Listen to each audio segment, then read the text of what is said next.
नवरात्रि मायाए मैया भक्तों के भाग जागे है तो। नवरात्रि मायाए मैया भक्तों के भाग जागे है तो। निर्मल जल तोर पाँव धोवत हुआ ये मैया अंगना ममो। विमल जल संग भोजन कराए हुआ ये दाई घर मामो। नवरात्रि मायाए मैया भक्तों के भाग जागे है तो।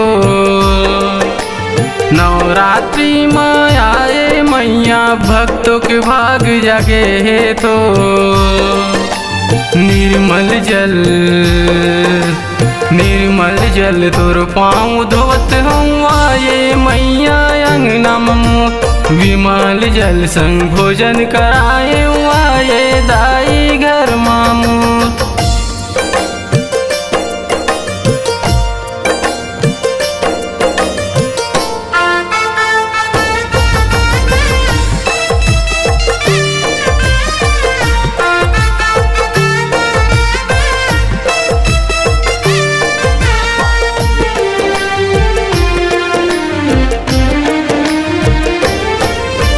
चंदन पेड़ की लकड़ी गड़े है सोन मचोलन झुलना तो।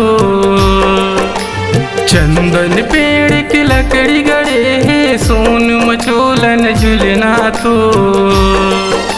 मैं बालक तोर झूला झुलाऊँ आए मैया अंगना ममो। मैं बालक तोर झूला झुलाऊँ आए मैया अंगना ममो। नवरात्रि मायाए मैया भक्तों के भाग जागे है तो। नवरात्रि मायाए मैया भक्तों के भाग जागे है तो। निर्मल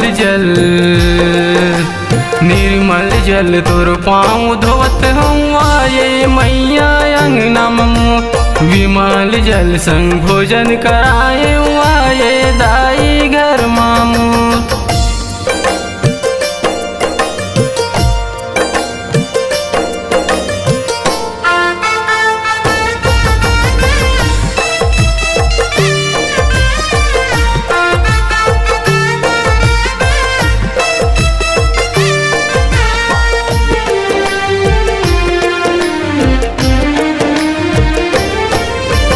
दुर्गा रूप में आए मैया काली रूप कहाँ है तो। शक्ति रूप में आए मैया चंडी रूप कहाँ है तो। मैं